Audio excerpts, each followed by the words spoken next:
Everyone wishes to live their best life. We experiment with various ways to achieve that, whether it is through study, competing, finding a partner, working hard, or admiring someone who inspires you. It is the quality of our inner being that does it all, or grapples with fulfilling life's calling. For the past 20 years, the Brahma Kumaris in Washington, D.C. has been a space for any and everyone to enter into and experience one's soul calling. From 1997, the center opened in an old rickety house on Georgia Avenue in Silver Spring, Maryland, where cars and trucks that passed by would shake the space. But when you were inside, it was a peaceful and powerful sanctuary for all who visited. Since then, over 2,500 events, 17 city and nationwide initiatives, 21 awards, 2 meditation museums have served youths, senior citizens, entrepreneurs, scientists, authors, women, interfaith, the disabled, environment, small businesses, arts seekers, and even leaders. Millions of lives have been served, either through social media, the popular America Meditating radio show, or through exhibitions, lectures, partnerships, and programs held in the meditation museums and centers. We look at 20 years of service as a continued journey of love, courage, wisdom, and determination with friends from diverse backgrounds and thought who believe a better world is possible when we make ourselves better human beings. Meditation is an important tool that helps us to gain greater clarity, insights, and inner power so we can make healthy choices and amplify our capacity to live a full life. In times of great anxiety, insecurity, and fear, meditation is an essential practice for everyone to gain stability and inner strength. Just look at what a few dedicated, purposeful, and kind group of committed people have been able to achieve in 20 years. Thanks to everyone who have supported us along the way. And thanks in advance to those who believe in our work and power of intent. Brahma Kumaris Meditation Museums, where peace is inside.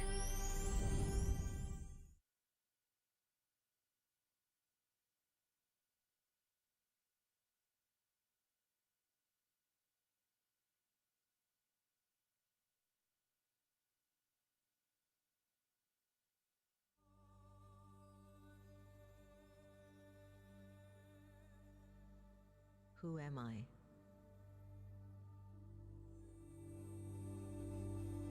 To think and to believe that I'm divine.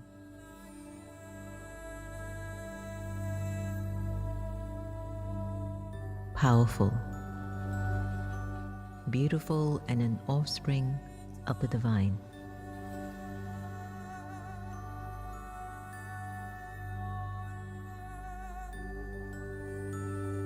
I am the image and likeness of the divine.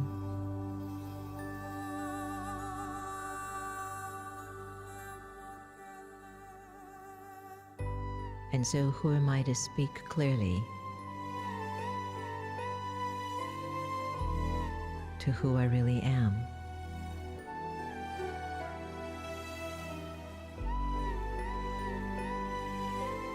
I am spirit.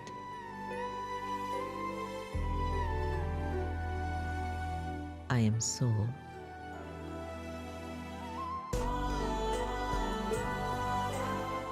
And I use this physical form.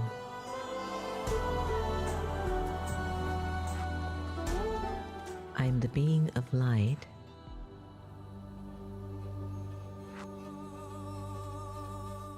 here to fulfill love that's unlimited.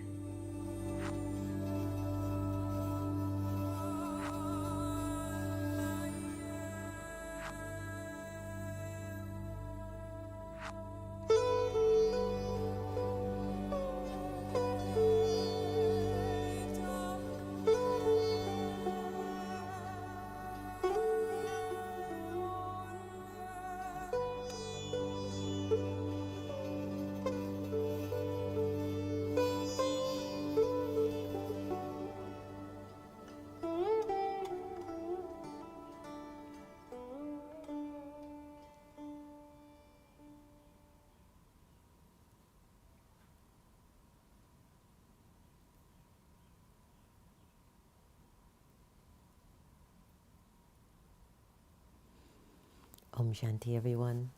Didn't that video take you into the ocean? This feeling of, gosh, I'd love to be there right now. How the universe and the destiny and the drama has a very unique way to self-correct things. Of all the times for this to be happening, it's when spring is opening up, when the weather is gorgeous. In Washington, D.C., when the over 5,000 cherry blossoms have opened up, we can't go outside. The universe, the nature is self-correcting. It's amazing, isn't it? Incredible time. A lot of lovely memories of the first video that Santosh played on the Meditation Museum and the work, and we not having to stand 6 feet apart from each other. It seems quite odd, doesn't it, for people to just stand 6 feet apart. But from my studies of Raj Yoga and other mystical teachings, in the Golden Age, people won't be clinging to each other anyway. They will naturally have their respected space and will deal with each other from that place of inner sovereignty. So maybe we're getting a glimpse, maybe we're getting a little bit of a flavor of what the future will be like. Standing 6 feet apart won't be an order by the government. It'll just be, I'm standing in my self-respect, and I'm okay to just stand in front of you, even if it's just 3 feet or 4 feet. And I'm not conscious that I'm standing not very close to you. I'm just in my self-sovereign. I'm in my self-worth and self-respect. Quite an interesting visual to design in your head right now. Imagine being in your self-sovereign, being in your self-respect and your worth and your value, because you've been taking care of yourself and you've taken care of others. And speaking about taking care of yourself and taking care of others, we have a wonderful, beautiful, beautiful soul that I would like to ask all of you watching or listening on air today. Could you join me for a minute of healing vibrations to Van Yi, who is in the hospital right now in ICU? Very, very close colleague and friend to Priyanka and Janvi, and he's elderly. But he's done civil service. He's, been dedicated to management for 40 years and plus, and he has just been one of those people in a workplace that glues everyone together. So you can only imagine how much love everyone has for him. And so they reached out to me today, and because we believe in the power of intention, and we believe very strongly in the power of pure wishes and pure vibration, Vani, as you lie there in the ICU, maybe with a ventilator on, maybe wondering about your longevity, we invite you to pause that and only see yourself in optimum health. Feel God's light nurturing the cells of your body, giving you air to breathe, rising you up, making your mind feel absolutely positive, healthy and pure.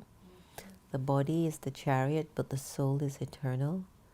So at this moment, we're asking all of you, let's hold a few moments of reflection and healing vibrations, really as if Vani is your own child and you just want nothing but to see him out of ICU healthy and vibrant and back at work once again.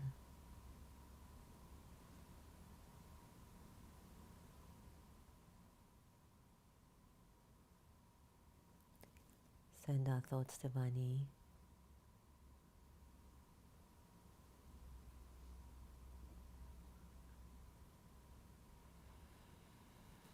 And let him know that we're surrounding him with healing thoughts, light thoughts, energy of health and strength. And to not be afraid. And to not worry.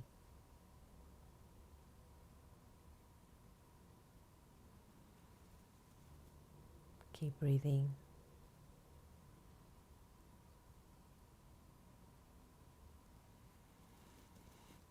Inhale and exhale.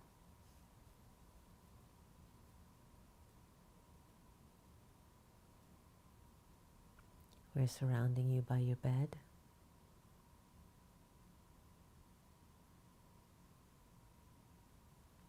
And giving you light and might.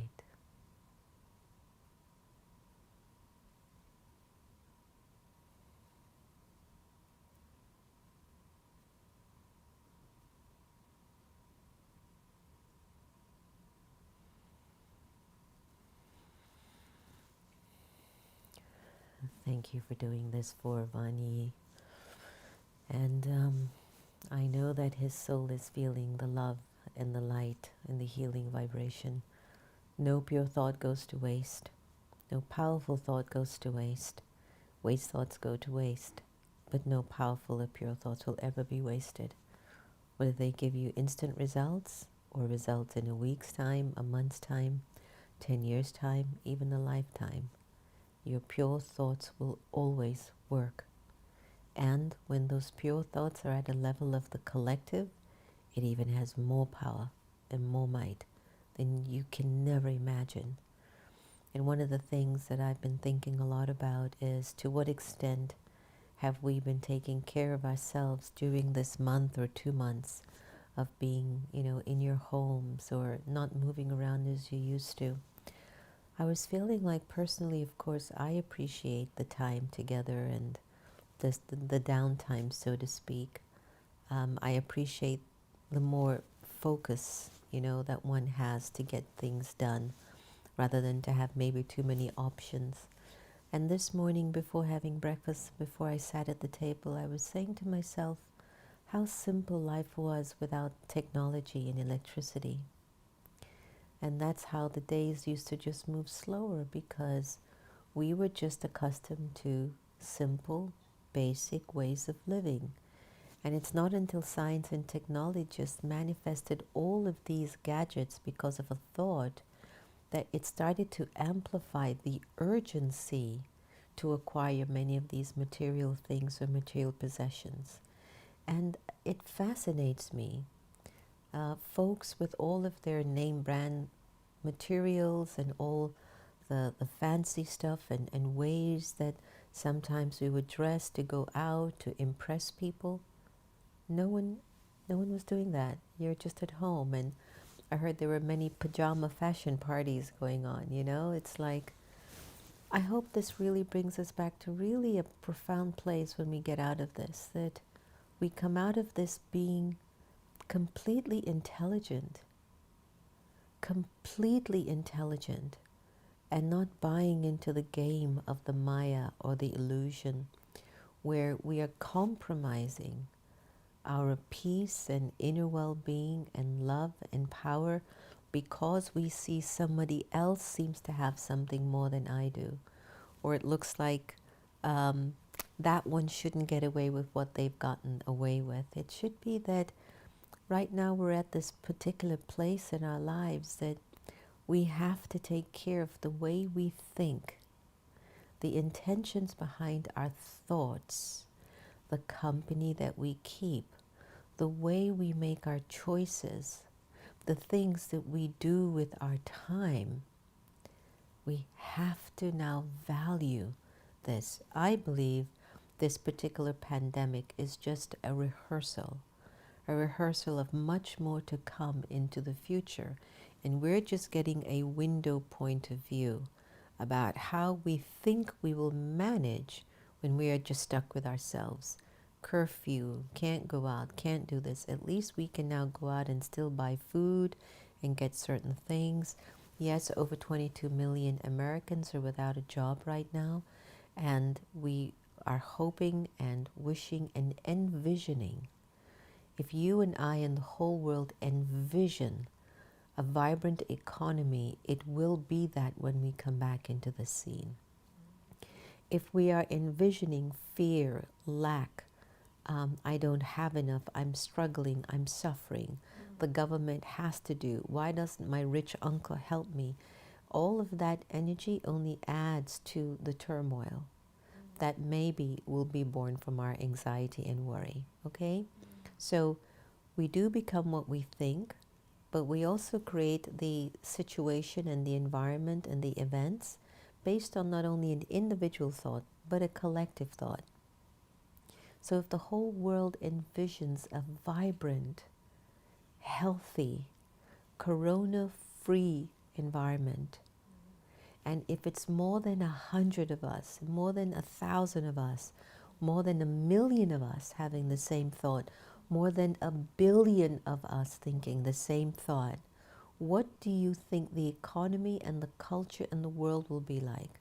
So, if your media is telling you about all the horrible stories that might be occurring after Corona, now you hear their protest in San Clemente, in Michigan, turn it off. That's a strategy. You don't get that amount of people just on the Facebook. There's somebody there that's creating that to create that energy. Movements don't start just because of very few innocent people are coming together. Yes, to some extent. But in the culture that we're in right now, there's always somebody at the top maneuvering an individual to start things, right?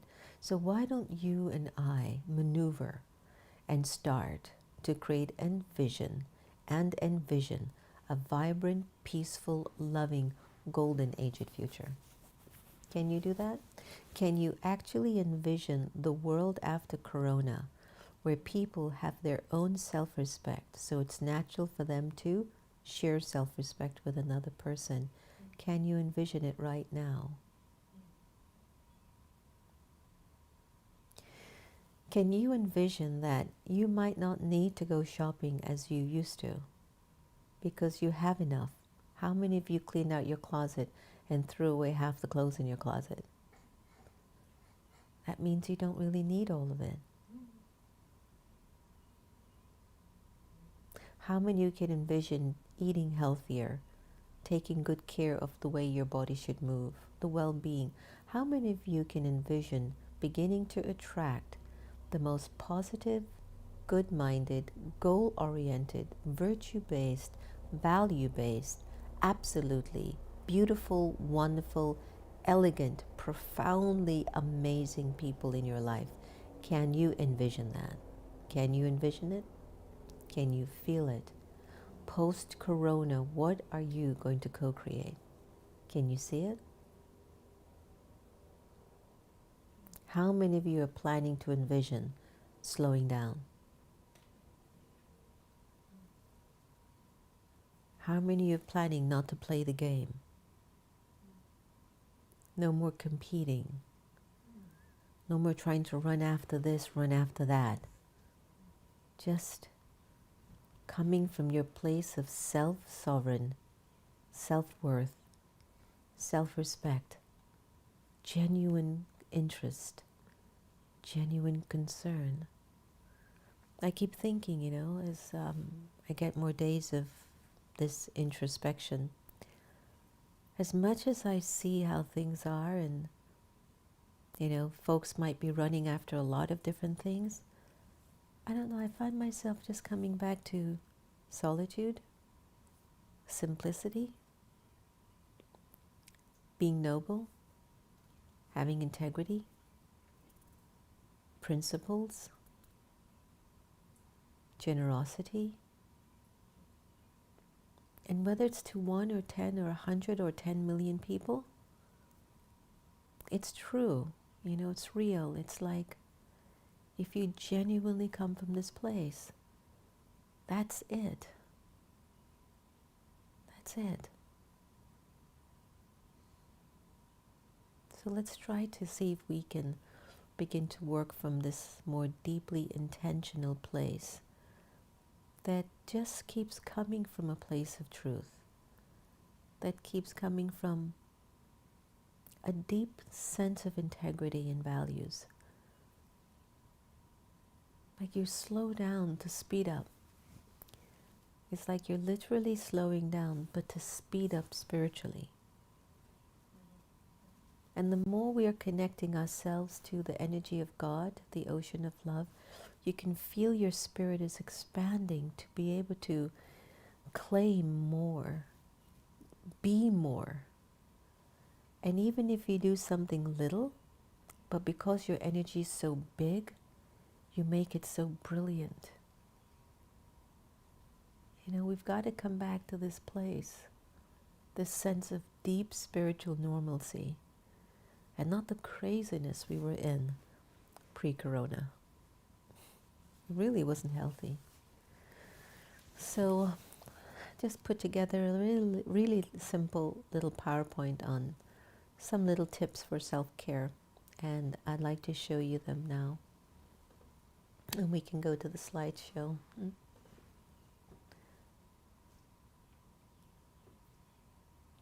So when we think about self-care during this particular time, have you observed yourself as to how much you have smiled during this lockdown time in your home? Not laugh. Smile more comes from your virtues. How often did you smile with the people in your home? How often did you smile with the people on your Zoom meetings? Now they're talking about Zoom burnout. You know, that's the thing. We just keep running. So how much have you really cared about yourself during this particular period? I want you to take some time to think about it. How much did you smile? I pass Sister Gita's room and I'll see her lying in her bed with a big smile on her face. She's just sleeping like... And I'd say to God, to Baba, what was her final thought? You know, she's just like this. And I would just stand by her door and just feel the essence of her angelic presence, saying, she must have fallen asleep in God's love, you know, because she's just... And I go, what was her final thought? There's a saying, your final thought will lead you to your next destination. All right, so let's move on. So, did you smile enough since you've been in your isolation and your exile and your spiritual renewal?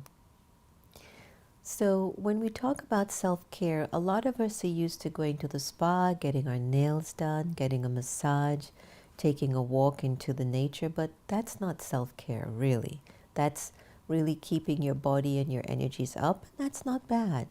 But the kind of self-care that I want us to focus on is of the soul, the self, the non-physical, the quality of your thoughts.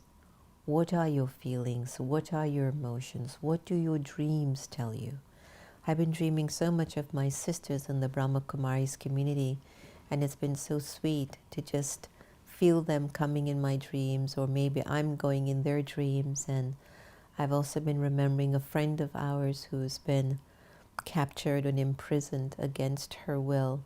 And this morning at 4:30, at 3:45 this morning, I just pulled up her picture and just kept sending her protective light wherever she was.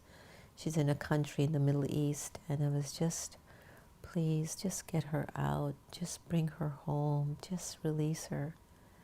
You know, it's just holding that for her just for like 10 minutes and just looking through her eyes and, finding the energy in her soul to just be able to speak to the people, to get it going, for somebody to come into her karmic field and help to release her from a wrongful imprisonment.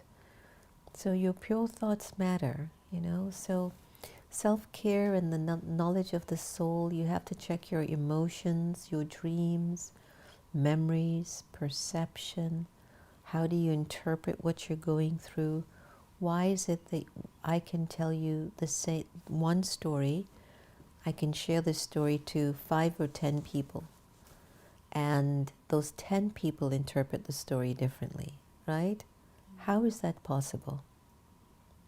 Perception, interpretations are all different within each of us because we're all carrying individual karmic energies, which gives us a different meaning of things. So it's not that anyone is doing anything wrong.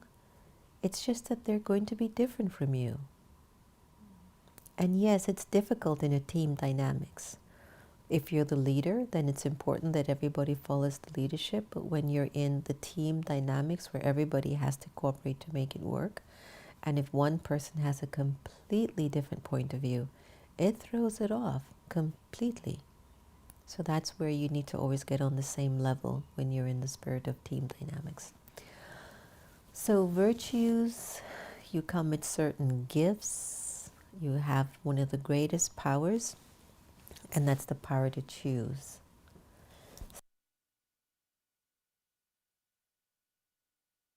Now, I want you to look at the physical 5 senses, right?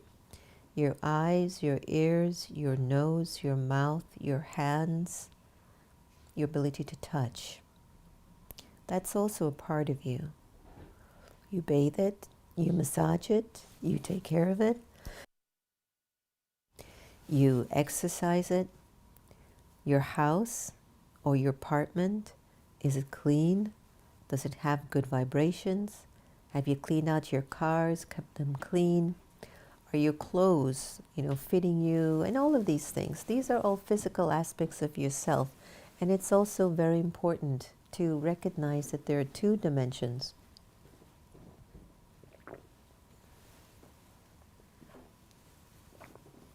So you have the non-physical and the physical. Can you look at these 2 aspects, or write it down, or take a picture from your phone and check to what extent are you taking care of both of these dimensions? On a scale from 1 to 10, with 10 rated the highest. Okay, when we look at care, the provisions of what is necessary for your health, welfare, maintenance, and protection of someone or something, really important, like what we did for Yan V today. Safekeeping, supervision, custody, charge, protect, control. Are you taking care again? Are things put safe? Are you supervising your life properly? Are things in proper perspective? It's important to pay some serious attention or consideration applied to doing something correctly. Some of us like to do things haphazardly, but some of us like to do things knowing that we're leaving a legacy behind. And whatever I do, others see me, they will follow. And so it's important to check that the way you do things has a sense of attention, attentiveness, caution, and is it creating something good when I leave it, or is it creating a problem? Does it create a damage or ill feelings with someone? Today, when we were sorting out the entrance of the house, I had such a nice feeling of grabbing like an hour or 2 to just take care of the foyer. We have this computer system that's set up for every hour. There's a song that goes on for our traffic control, so we can pause every hour in the hour, but it's not turned on. But I got a chance to just revisit it, clean it up. I was trying to turn it off, turn it back on, just to get it going again. And then it was just reconnecting to things that are very vital for us, Our traffic control is important.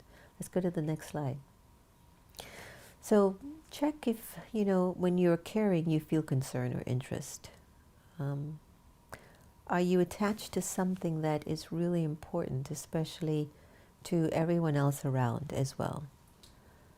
Do you live your life with a sense of interest or concern about your well-being? Not just what's in it for me, that's not care, that's selfishness, but what's in it for us, for our humanity. So look after and provide for your needs is essential. So to what extent do I take care of the fundamentals and the things that are important? One of the things that I feel is a very big sign of caring for yourself is if you turn off the news. And you can definitely turn on Spiritual Vaccine or watch the reruns. We have done over 90 shows since March 16th. And it's 90, maybe not on the YouTube, but in the morning we do a 4 o'clock in the morning and a 6:15 in the morning session. And so over 90 programs that we've put together in the last month. So we're watching lots of Spiritual Vaccine reruns as we go through our records. All right. So it's imperative that you balance out your time. Speak more with positive-minded and goal-oriented people. If you spend time with folks who are aimless, my dears, you will become aimless. So let's take a look at self-respect. When we have self-respect, the whole world becomes a brighter place. Pride and confidence in oneself will give a feeling that that one is behaving with honor and dignity. Pause. Think about this. Pride and a sense of confidence in yourself isn't ego, but it's a feeling that you are behaving with honor and dignity. So, can I invite you to take this moment and sit with that thought right now and observe, how much have I valued my non-physical self and the physical self? How much have I valued the soul, the spirit, which has everything to do with the quality of your thoughts, intentions, choices, perceptions, interpretation, virtues, values? And how much have you taken care of the physical? Those are getting challenged. Economy for the house, insurance, physical health, maintaining your car, taking care of the children's needs. A lot of these physical things for a very large number of our population in this country, there's a big concern. But if the spirit is healthy and the spirit has been focusing on thoughts that are benevolent and faithful and trusting, it will generate the kind of a physical energy to move your body in the right direction to get things done. Very simple thing. As busy as we've been, the fact that I had this 1 or 2 hour to take care of the foyer and then some paperwork, it's got the stack of paperwork I've been trying to put together, and it's been there for about 3 weeks. But today at least I tackled some of them.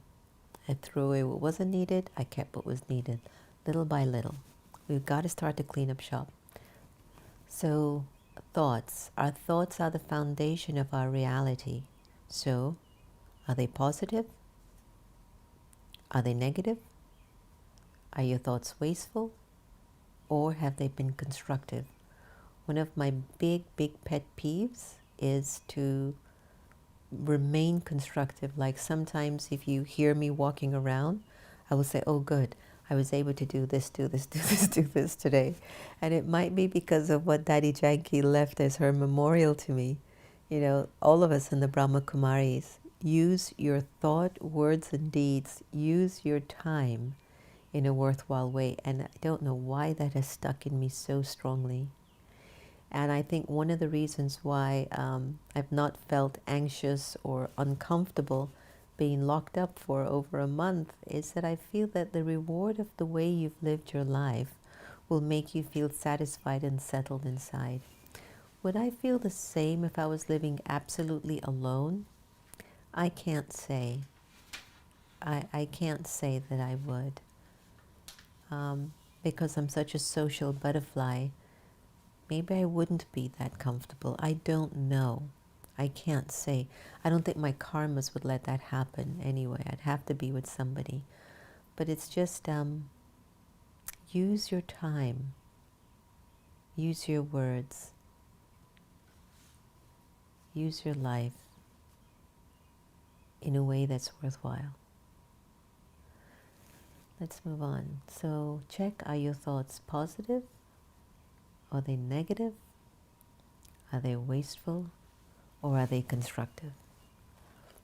I keep my eyes on our young sisters because I don't want them to get astray with all the wasteful things that are in the world, you know. So it's like trying to lasso them with a rope.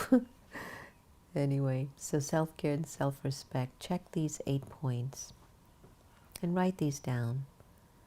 The way I think and feel inside myself, what does it say? Check. How I treat my surroundings have a lot to do with the way you are able to care for yourself and have self-respect as well. Another way to reveal your self-care and self-respect is to observe the way you actually treat other people.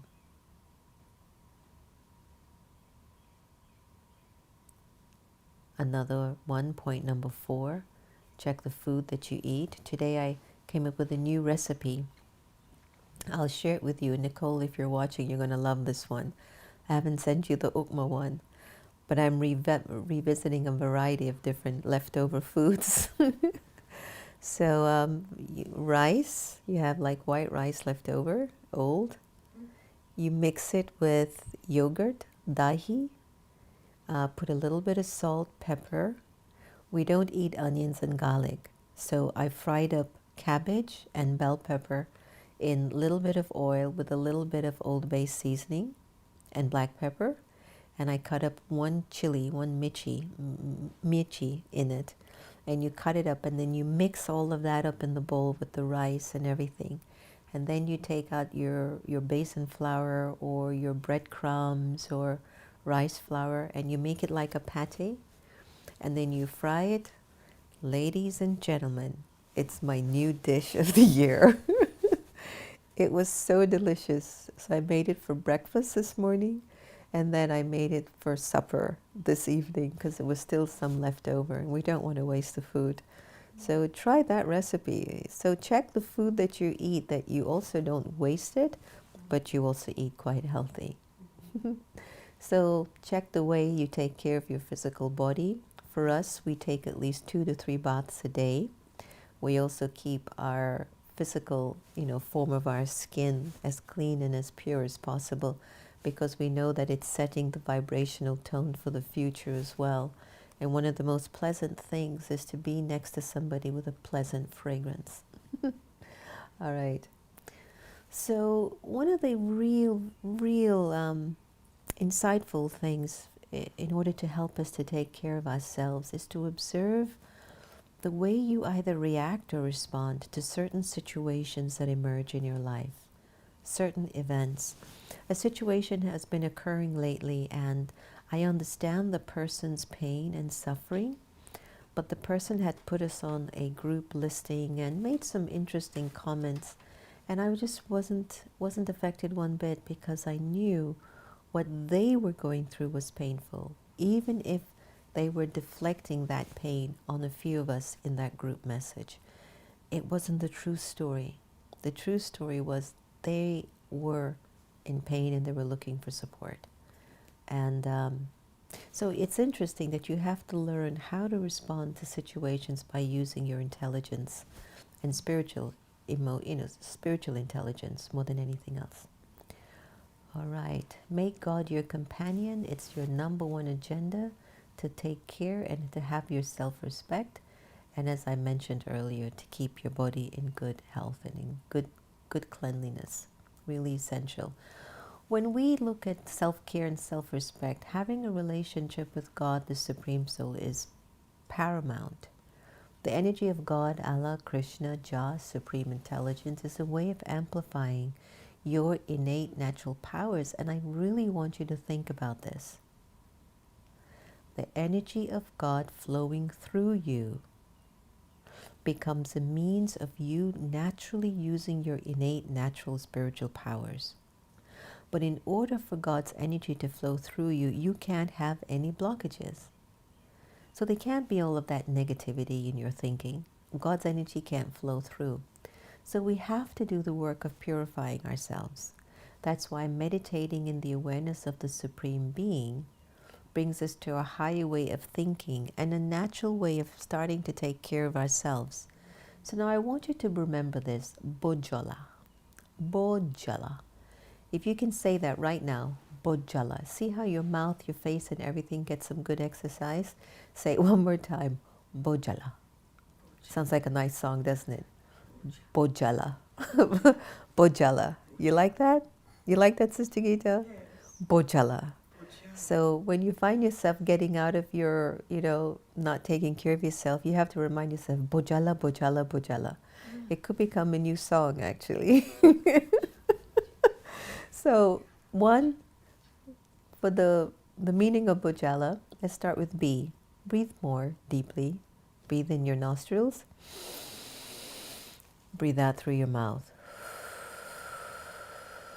Breathe in your nostrils. Breathe out your mouth.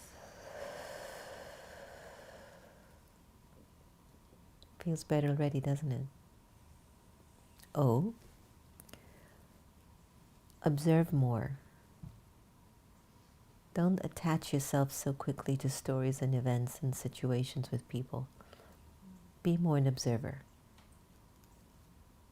For the J, please practice to judge less. Judgment has become a big disease in our culture.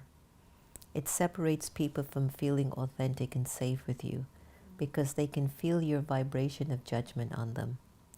One of the nicest things anyone has ever said to me was in a conversation on air that I was having with Reverend Dr. Michael Beckwith of Agape. He was on Super Soul Sunday yesterday with Oprah Winfrey as well, at the same time while he's doing his 11 o'clock service in California. Don't you love technology? But Michael said to me, there's one thing I love about your energy. It's just so non-judgmental, and we all feel it. And I'd never given that much thought until Michael mentioned it to me, that I said, Michael, I know I don't judge much, but it's still there. But it's not one of my weaknesses, put it that way. I have other weaknesses, but I don't judge people a lot. Maybe because of my imperfections, I don't feel that I have the right or the courage to make judgments. And even when I do, I catch myself in my mind and go, you can't even say anything to this person. Who are you to say anything? So then I will hold back. So sometimes I don't, and most of the time, so I do, because I know we're not here to judge one another. We're here to accept each other and to be our best. All right, so ask yourselves the right questions. It's important that you ask yourself the right questions to find meaning, because when you're feeling a particular way and you don't know why, then just ask, why am I feeling this? That's all you have to do. Why am I feeling this feeling when I see this person, or when this person calls me, or this person said this in a session and I knew they were attacking me, but why am I feeling that? Your soul has your answer. Your soul has the answer, but you have to ask your soul the right questions. This is a form of self-care, believe it or not. All right, let's move on with our Bojala.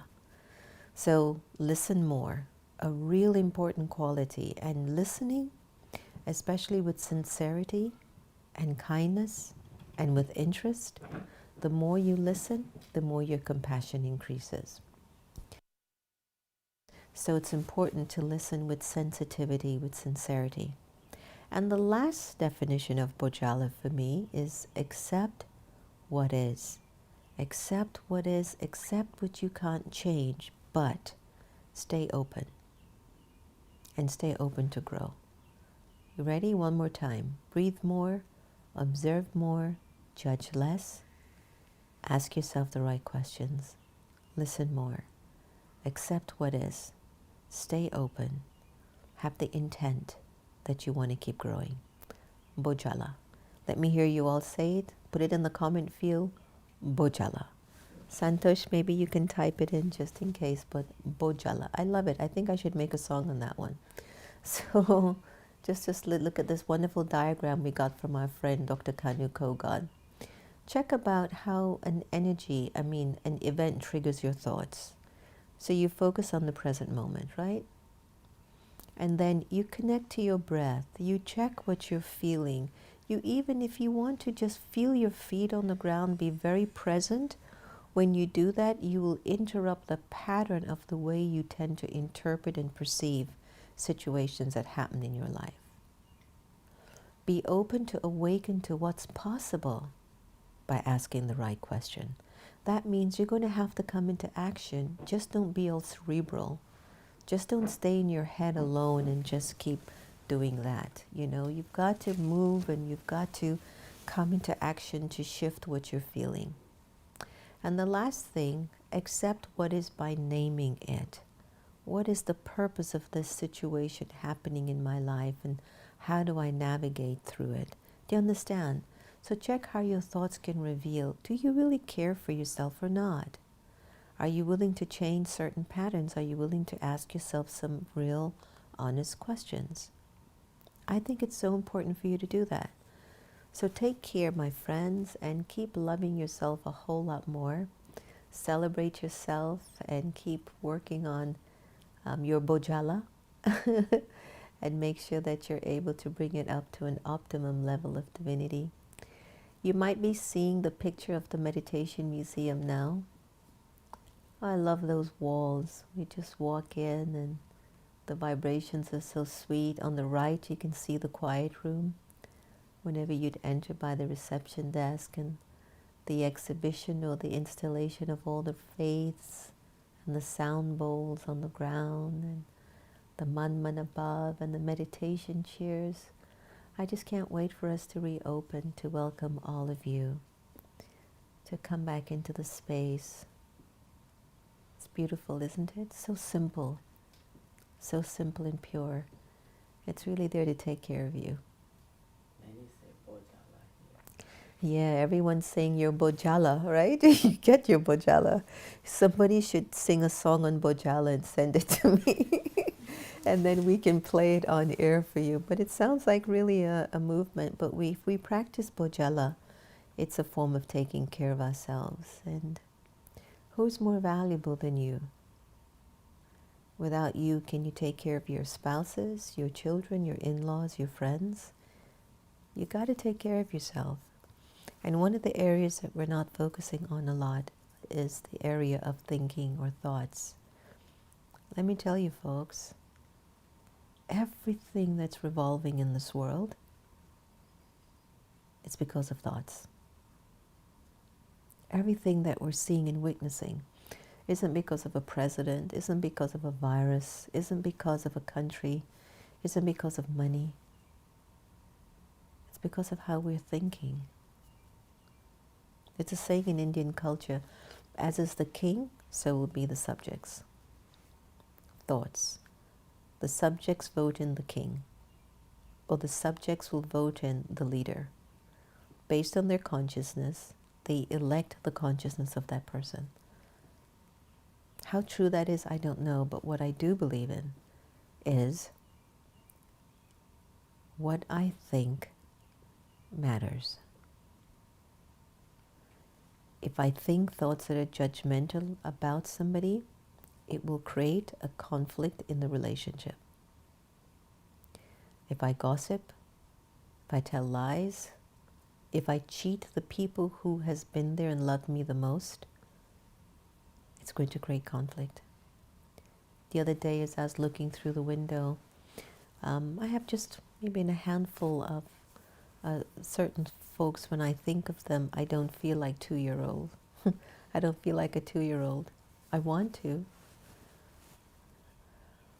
My life's message is that I aim to love everyone the same, so I don't have that energy of attachment in me, not at least to a damaging impact. So I was looking through the window and someone kept coming in my consciousness, and it felt like a disturbance to my heart.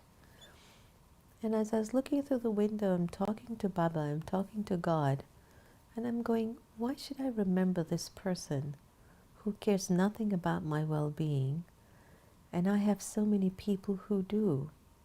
Why don't I direct my thoughts and my love and my kindness towards those souls, rather than someone who might not have the best of intentions? See what I'm saying? You have to take care of yourself.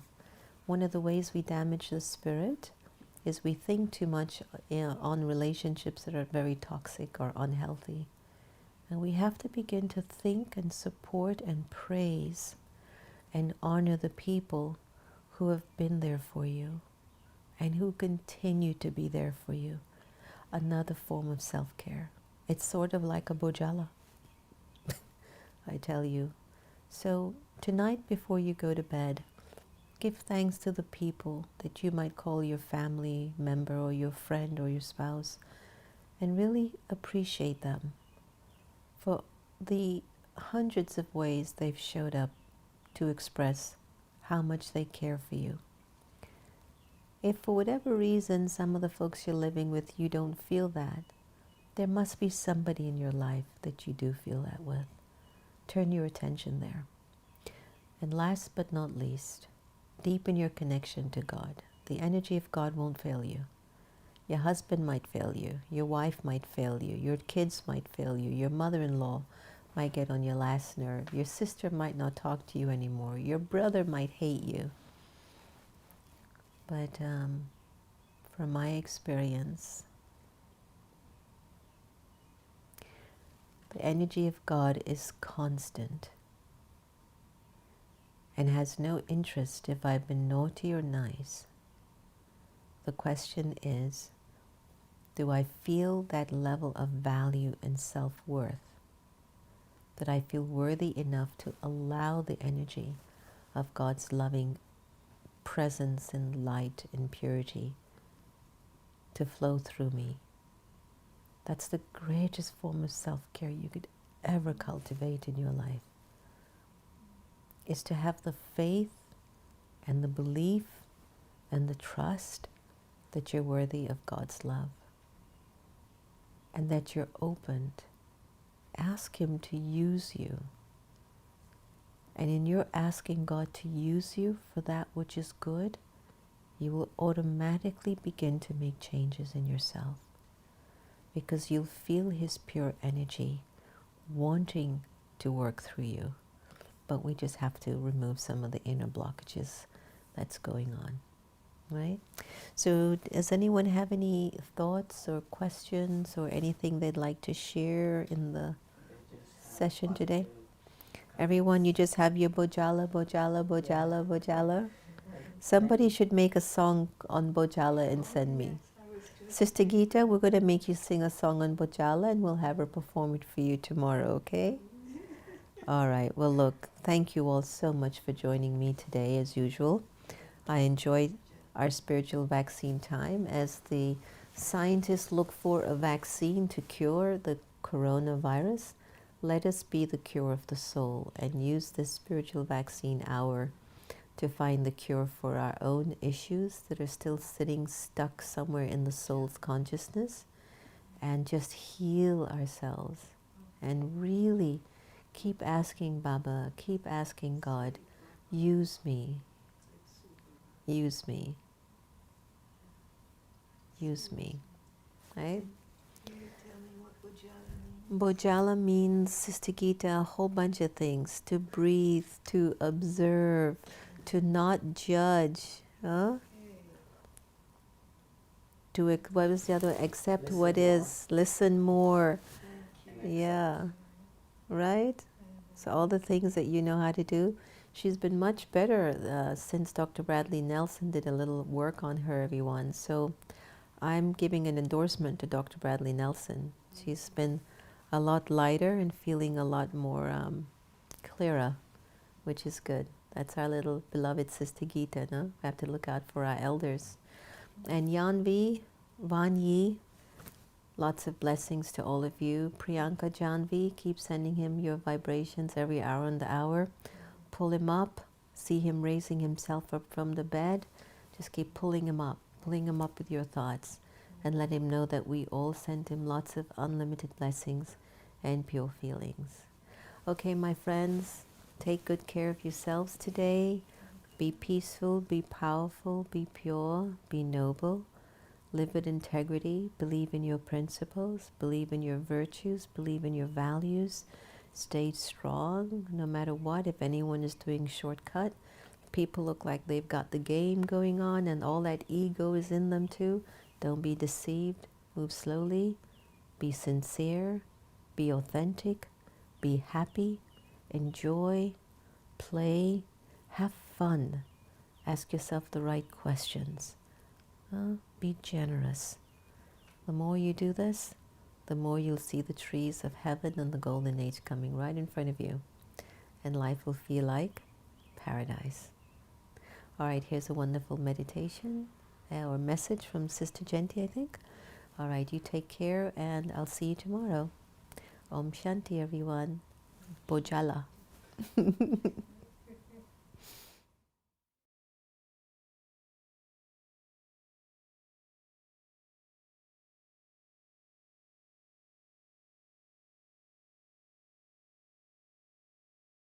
If I want to experience spiritual power in my life, if I want to experience that transformation and a return to my own original goodness, then I have to be a little bit disciplined. It's not a word that people like anymore, but I think it's part of the whole journey from just a practice, but to actually make it my life. Beginning the day with the right consciousness is very important. So to get up a little bit earlier, because the day doesn't allow the opportunity for real silence or time for the self in that way. And so I need to make time for myself in the morning. I need to make time at the end of the day to be able to do an audit for the self. How did I manage? How did I do? Was I able to do what I had planned to do? How did I learn? What did I learn?